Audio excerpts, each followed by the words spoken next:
C'est ma troisième ou quatrième participation, je pense. Habitué, oui, on commence à être habitué et c'est très chouette. Je suis très content d'être ici. Vous revenez toujours avec le même plaisir? Ah oui, vraiment avec le même plaisir parce que je trouve que ce sont des voitures qui sont très agréables à piloter. Ici, on a pu adapter le système puisque maintenant je peux changer mes vitesses avec ces boutons, plus et moins. Je n'ai que 2 pédales, donc on comble parfaitement le handicap et on a vraiment des sensations de course, donc c'est très très agréable. Justement, c'est votre seule compétition automobile de l'année ou vous en faites plusieurs? Non, de cette année, pour l'instant, c'est la seule. Il y aura peut-être un 24 heures, mais rien n'est moins sûr. Mais bon, heureusement pour moi, j'ai fait d'autres compétitions avant. J'ai participé aux 24 heures de Francorchamps 2 fois et au Paris-Dakar.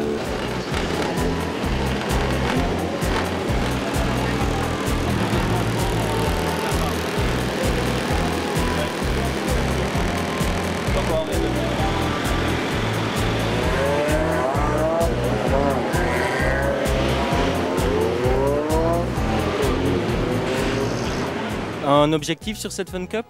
Pas vraiment, essayer de prendre du plaisir et de donner du plaisir à ceux qui vont m'accompagner. Justement, qui va vous accompagner aujourd'hui? Vous avez déjà une idée?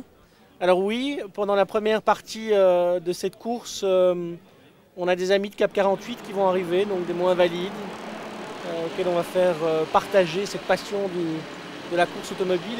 Et c'est quelque chose de fantastique parce que c'est la seule compétition automobile qui permet justement à des passagers de participer à cette course et d'être dans cette masse de voitures, puisqu'il y a 150 voitures à peu près. Donc je crois qu'on va partager des bons moments. C'est des grands moments justement pour des personnes moins valides que de pouvoir participer comme ça pleinement à une course automobile? Je crois que ce sont des moments exceptionnels, oui. Exceptionnels dans le sens littéral du terme, c'est-à-dire que c'est pas tous les jours qu'on peut participer à une compétition automobile. Et je peux vous assurer que ça procure une joie incroyable. Parlons un peu maintenant des aménagements qui sont faits à cette voiture. Ils ne sont pas nombreux, pas si nombreux que ça en fait pour vous. Non, en ce qui me concerne, donc, comme je l'ai dit, il y a juste la boîte qui est électronique. Donc on appuie sur ces 2 boutons pour faire plus ou faire moins, monter dans les régimes ou descendre. Et pour Thierry Jérôme, qui lui est paraplégique, il a cet accélérateur au volant et ce frein qui est ici. Sinon, pas de gros aménagements. Non.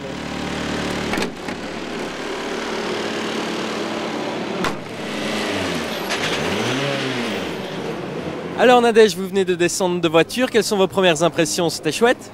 Ah ouais, c'était ma deuxième expérience et c'est toujours aussi chouette. Similaire à la première, un peu mieux, un peu moins bien, quand on a la surprise en moins? Mieux quand même parce que l'année dernière j'avais pu faire que 3 tours. Comme il y avait eu plusieurs accrochages au moment où je suis montée sur le circuit, il avait fallu ralentir et il n'avait pas pu pousser jusqu'au bout, quoi. Donc, ici c'était plus long, donc on peut mieux profiter. Un petit mot sur Arnaud, votre pilote? Bien, je l'avais rencontré l'année dernière, mais c'était pas lui mon pilote. Mais c'est chouette en plus d'avoir comme pilote une personne qui a aussi un handicap, quoi. C'est vraiment très très chouette comme... Il vous a rassuré quand vous êtes monté dans la voiture? Oui. Ben, c'est quand même un pilote, je crois, confirmé, donc on peut avoir confiance en lui.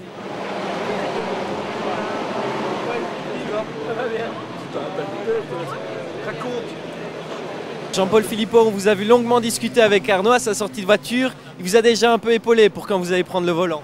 Oui, ben on se connaît bien, on a roulé ensemble. Ça fait la 4e année qu'on est ici. C'est un très bon pilote. Et voilà, c'est toujours bon d'avoir quelques conseils de professionnels parce que il pleut, la route est mouillée, la voiture est une voiture un peu particulière, il y a un moteur diesel, c'est une boîte automatique, plus de couple, plus de poids sur l'arrière. Voilà, il vaut mieux avoir des conseils d'un pilote chevrolet sur la manière dont la voiture se comporte, quel rapport avoir à quel endroit. Et puis on va aller sur la piste. Hein. Parlons un peu de Cap 48, c'est une extrêmement importante visibilité qu'il s'offre aujourd'hui et ce week-end. Quel est le message que la RTBF veut faire passer à travers cela? Je pense que voilà, le handicap, c'est dans notre tête. Tout est possible quand on s'y met, quand on rassemble des énergies, qu'on prend en compte les particularités des uns et des autres, avec la seule volonté, c'est de rendre possible à chacun ce que tout le monde peut faire. C'est vraiment ça. Alors, entre le sport automobile, la voiture, on a un sentiment qu'il faut tous ces moyens et le handicap. C'est une histoire, c'est une rencontre avec des personnes à mobilité réduite qui sont des pilotes chevronnés et qui nous en apprennent à nous. Cap 48, c'est peut-être l'équipage le plus sympathique de cette édition, que des échos positifs, on suppose. Écoutez, je ne veux pas faire de comparaison, mais en tout cas, une ambiance extraordinaire. Contrairement à certains, on ne se prend pas la tête, on n'est pas là pour la gagne, on est là pour partager un plaisir, partager le plaisir d'être ensemble. On est devenus copains au fil des ans. Et puis, c'est un défi technique de tout le monde. D'Itoren, les préparateurs, Cap 48, la RTBF, on rend possible des choses qui ne sont pas imaginables. Comme par exemple équiper une voiture de manière à ce qu'un hémiplégique puisse prendre la voiture, le volant et en découdre avec les uns et les autres. Ça crée un climat, ça crée un esprit. Et je crois que c'est pour ça que je reviens. Alors Damien, vous venez de sortir de la voiture Cap 48, vos premières impressions? Extraordinaire. Arnaud est un grand pilote et donc on a fait ça à fond. Donc vraiment, c'était extraordinaire la manière dont il gérait l'arrivée des voitures de tous les côtés parce que faut savoir qu'on est 150 sur le circuit, donc c'est vraiment énorme. Et voilà, donc c'est vraiment gérer les virages, les freinages et à la fois les voitures qui arrivent de tous les côtés. Et donc franchement, il a fait ça d'une manière assez extraordinaire. Alors Jean-Louis Lahaye, vous venez de quitter la voiture, vos premières impressions? Extraordinaire, vraiment extraordinaire. C'est des voitures qui, quand on les voit comme ça, on n'a pas l'impression qu'elles vont extrêmement vite, mais une fois qu'on est à l'intérieur du véhicule, je peux vous dire que c'est vraiment très impressionnant, d'autant que nous c'est un turbo diesel injection, Blue Motion, donc qui consomme un petit peu moins. On est un peu plus lourd que les autres biplaces, mais elles sont vraiment très très rapides et extrêmement bien réglées. Il y a vraiment moyen de se faire vraiment beaucoup de frayeur et beaucoup de plaisir.